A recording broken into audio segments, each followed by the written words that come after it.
Alors, l'UDAF 87 a une habilitation pour gérer 2180 mesures de protection qui sont donc dispatchées sur l'ensemble du département. Donc, le service mandataire judiciaire de protection des majeurs est organisé en 4 pôles distincts, nord, sud, est, ouest, qui regroupent donc des mandataires judiciaires et des assistantes administratives qui permettent d'exercer la mesure de protection qui a été prononcée et ordonnée par le juge des contentieux de la protection. Alors l'accompagnement s'organise de la façon suivante. On reçoit un jugement qui définit les missions et le cadre de la mesure de protection.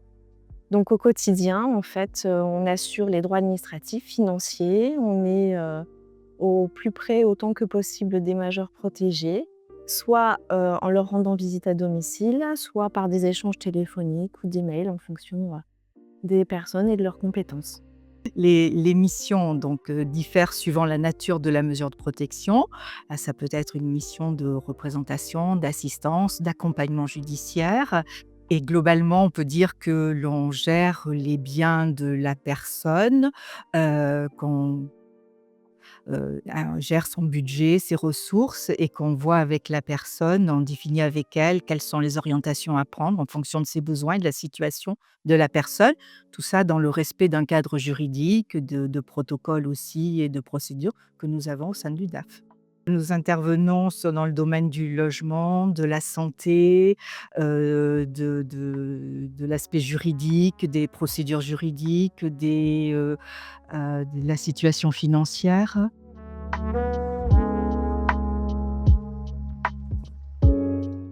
Alors, l'accompagnement des 55 personnes, ça peut paraître énorme comme chiffre, c'est sûr qu'on s'ennuie pas. En revanche, il y a des personnes qui vont être plus demandeuses que d'autres. Il y a des gens qui ont tendance à ne pas nous appeler, donc là, c'est à nous d'être vigilants et à se dire: «Tiens, ça fait un moment que j'ai pas eu de nouvelles de cette personne, je vais appeler pour savoir si tout va bien». Après, il y a des personnes qui sont beaucoup plus demandeuses et qui vont appeler régulièrement.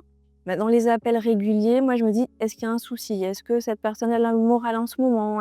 C'est quoi la demande derrière tous ces appels?» Sachant qu'effectivement, au quotidien, enfin, sur la semaine, normalement, les choses sont assez organisées et cadrées. Donc, s'il y a des appels très récurrents, c'est significatif. Donc là, effectivement, il y a des personnes où la situation va demander un investissement ponctuel plus important par rapport à d'autres. C'est une question d'équilibre. C'est pas toujours évident, mais on y arrive. Alors, le travail, sur l'accompagnement des personnes, c'est effectivement, essentiel dans notre métier. C'est une approche, oui, c'est central et l'accompagnement, c'est basé d'abord sur la relation qu'on a pu mettre en place avec la personne, sur, être en capacité de lui faire dégager des priorités à elle, de respecter, ses choix et tout en veillant à l'exercice du mandat. Donc l'accompagnement se fait à la fois dans la négociation, dans le respect, dans voilà, en fonction et puis en fonction aussi, des situations et de l'évolution de la vie des personnes. Les difficultés que l'on peut rencontrer sur l'accompagnement sont liées souvent aux pathologies des différentes personnes, notamment la pathologie mentale ou qui génère des comportements, parfois, heu, agressifs, ou à diverses, addictions et qui font aussi que la personne ne maîtrise pas forcément ses choix. Elle peut être trop perturbée et c'est pas toujours simple. Alors, je m'appelle Charles, je suis, à l'UDAF depuis 2013. Donc, comme j'ai une grosse somme d'argent, les médecins m'ont dit: «Ouais, ce serait bien si, si vous passiez sous curatelle». Donc bon, j'ai dit: «Oui», j'ai accepté, quoi. Alors, Et ça se passe plutôt bien, ça va.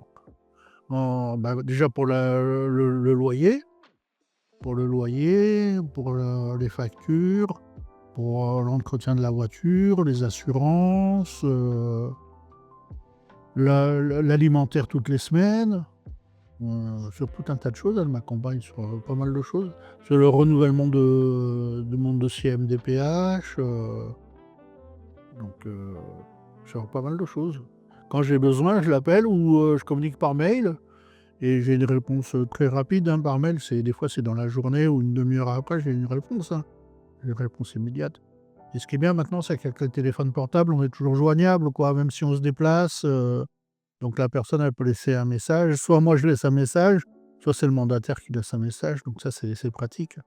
Disons que je fais mes papiers moi-même si j'ai besoin, parce que madame Ménard n'est pas toujours à mon émi À disposition. voilà, ouais. Et en plus, quand j'ai besoin de faire des dossiers, je sais le faire. Je sais même, poser des plaintes, je sais faire quand même pas mal de choses. J'ai été devant le juge, j'ai parlé devant le juge, pourquoi on était sous tutelle, pour quelles raisons et tout. Et puis madame Ménard allait très bien, on a les relevés de compte tous les mois, voilà. Et puis quand elle a besoin de un peu de sous, elle m'en donne. Ça m'aide à pas faire de bêtises, à pas dépenser l'argent n'importe comment, de oublier de payer oublier de les loyers, pas payer ci, pas payer ça, de pas aller en prison pour ça.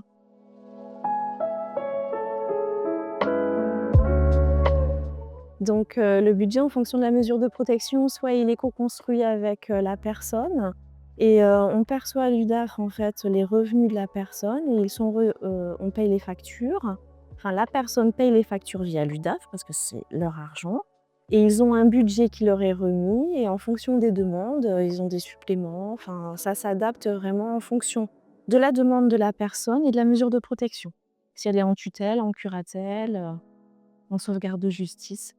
La relation à l'argent, c'est le cœur de notre métier. C'est effectivement, le mandataire doit être capable de bien différencier ses propres valeurs et les valeurs des personnes, et c'est pas toujours simple, de prendre ce recul nécessaire.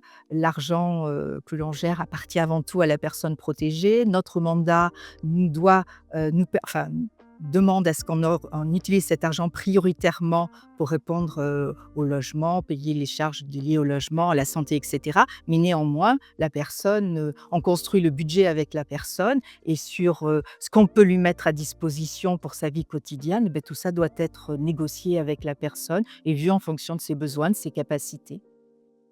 C'est elle qui gère. C'est ça la curatelle renforcée, en fait.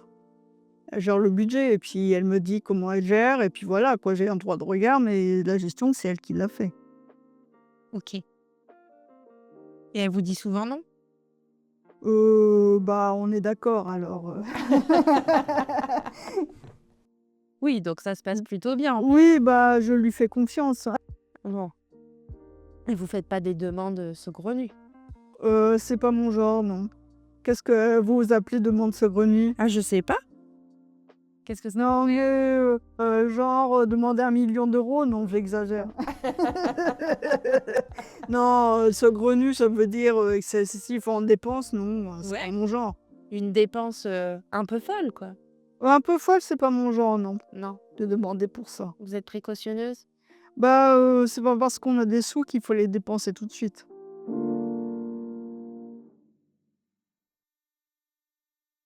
Comment elle se construit cette confiance entre le délégué et Ça dépend des personnes et personnellement, je pense que les gens de l'UDAF, ils sont fiables.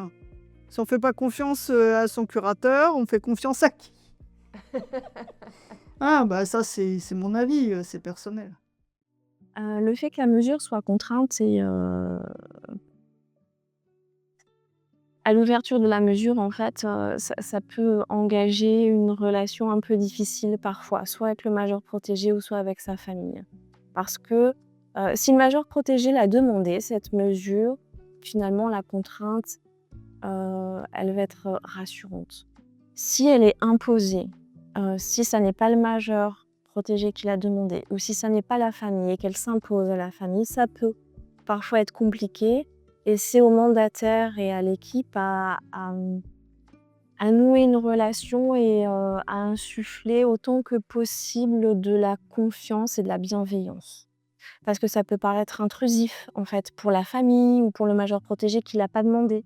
Donc c'est à nous à expliquer nos missions et qu'on est là en co-construction avec eux, même si on a des missions qui sont très claires et très spécifiques. Contraignant, non, je trouve pas ça plus contraignant que ça. C'est rassurant plutôt. ouais, ça vous sécurise? Oui.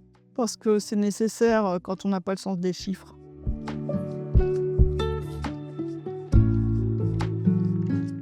Alors la journée type d'un délégué mandataire est pleine de surprises parce qu'en fait, on arrive le matin, on a les mails à gérer, les appels téléphoniques, il y a des messages. Donc moi, j'aime bien en premier lieu écouter les messages pour savoir s'il y a des urgences parce qu'il peut y avoir un dégât des eaux, une hospitalisation, enfin il y a pas de journée type particulière à part que la surprise est quotidienne. Donc on gère, les messages, les mails, on répond aux partenaires aussi, parce qu'on a un gros travail de partenariat. On a aussi des permanences téléphoniques où les majeurs peuvent nous contacter, mais certains et beaucoup même nous contactent aussi en dehors, en fonction des besoins et en cas d'urgence effectivement. Et puis, on gère toute la partie administrative. On a aussi, en fonction des journées et des semaines, des visites à domicile ou en hébergement, en fonction du poste qu'on occupe. Et voilà.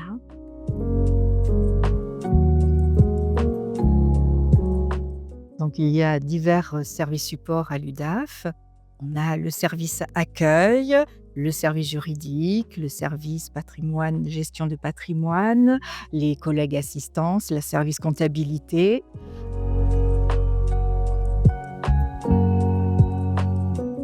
Alors, le travail avec l'assistante est un travail de proximité. D'abord parce que nous sommes proches physiquement dans les bureaux et je dirais que c'est, plusieurs fois par jour, c'est du spontané. On va vers la collègue, elle vient vers nous et les échanges se font, voilà, en fonction des besoins.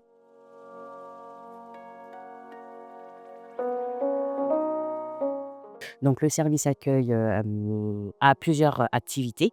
Nous avons le service accueil physique où du coup, la personne qui a l'accueil physique reprend un double standard avec la personne qui a l'accueil téléphonique jusqu'à 10 heures. Par la suite, on a l'ouverture de la grille des portes. Donc on a l'accueil du public jusqu'à midi et l'après-midi également de 14 heures à 16 heures. Et la personne qui est au standard, du coup l'accueil téléphonique, est de 9 heures à midi et de 13h30 à 16h30. Nous avons également le matin la partie GED, donc la gestion entrante des documents, où on numérise les documents entrants. Et alors, l'accueil de nos usagers, ce qui est important, c'est du coup de bien comprendre aussi leurs demandes, de reformuler afin qu'on soit sûr de ce qu'ils nous disent, de retransmettre le message au mandataire et surtout d'être souriante, de leur faire un bel accueil quand même quand ils viennent. Et nous avons 2 activités annexes. Donc la partie fichier où on traite, les ordonnances ou les recommandés, ordonnances du tribunal, recommandés du tribunal ou recommandés autres, des usagers, des prestataires ou de leur entourage. Et nous avons aussi la partie commande, du coup, du matériel des salariés.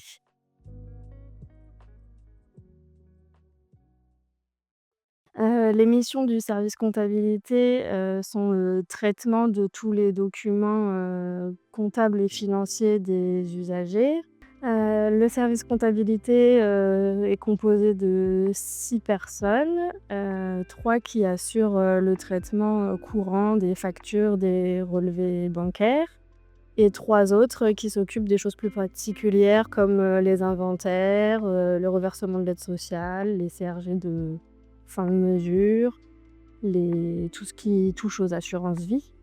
On travaille principalement avec des partenaires bancaires. Nous avons 3 banques avec lesquelles on a un partenariat plus particulier pour l'intégration des relevés en direct sur notre logiciel métier. Après, on travaille aussi avec les organismes tels que la CAF, la CPAM, et certains organismes de retraite pour la gestion des ressources.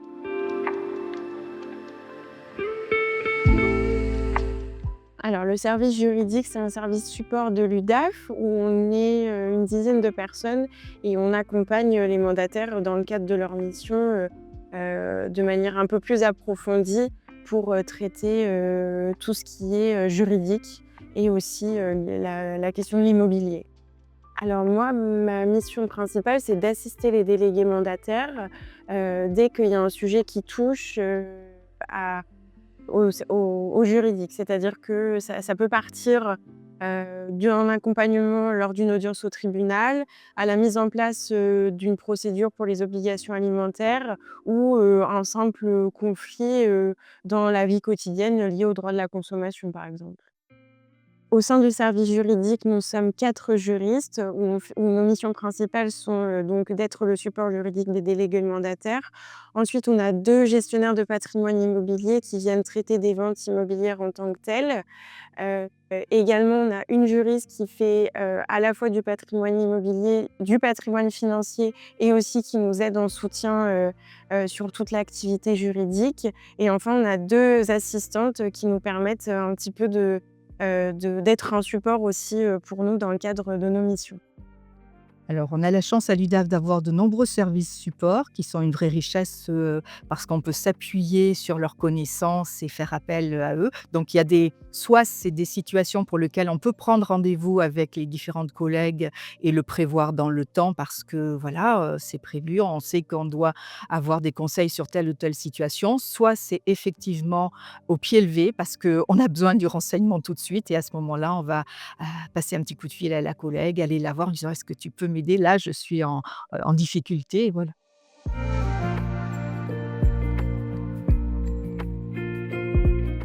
Pour moi, une belle réussite dans l'accompagnement, c'est quand la personne protégée, vous dit qu'elle a confiance en vous et que ça se passe bien et que vous restez dans les missions qui vous incombent.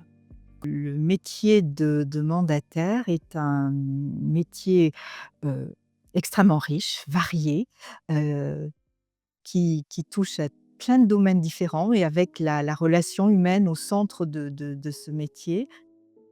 C'est à la fois ça et c'est aussi à la fois un métier, difficile parce que, voilà, on a affaire à des situations, humaines complexes et heu et je pense que mais la variété, la diversifiée de nos interventions font que on s'en lasse pas finalement puisque tout au long d'une carrière, on intervient dans des domaines extrêmement variés et c'est aussi de belles rencontres humaines, de belles relations professionnelles donc voilà.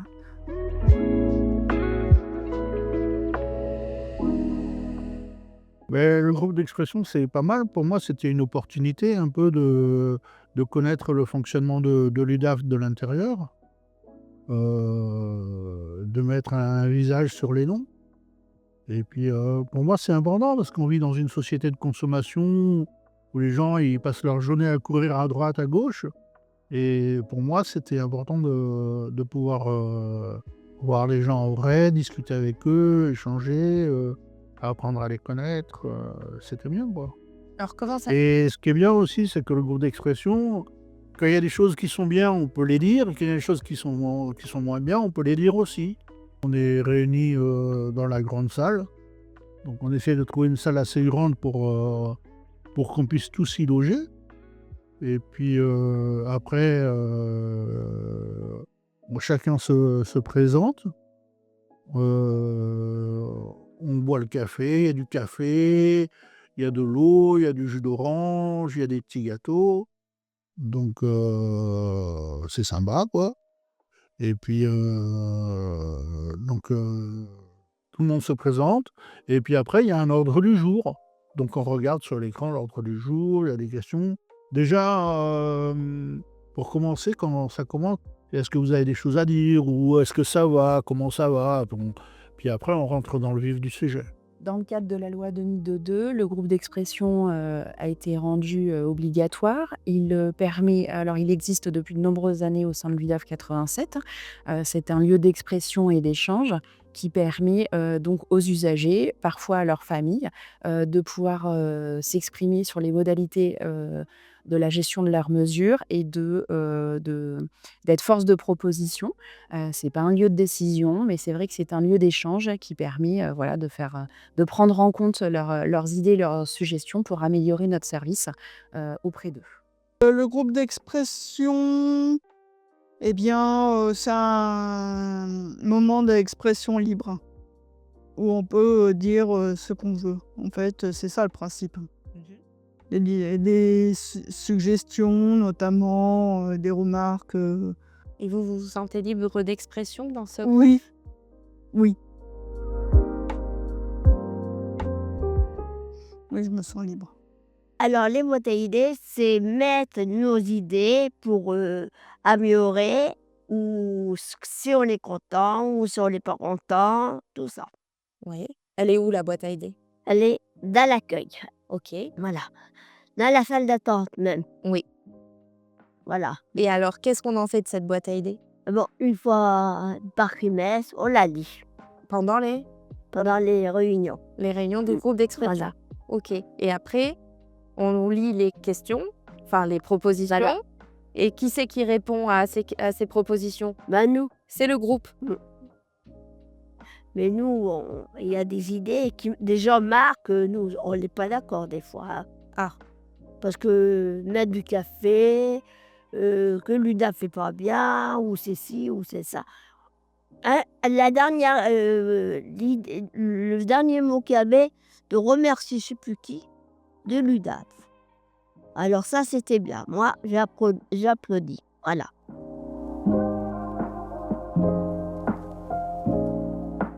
Que l'UDAF et ça va. Très bien. Voilà. Ça va? Oui, Ça ça va. Très bien. Bon. Je vous donne 10 sur 10. Ah, quand même.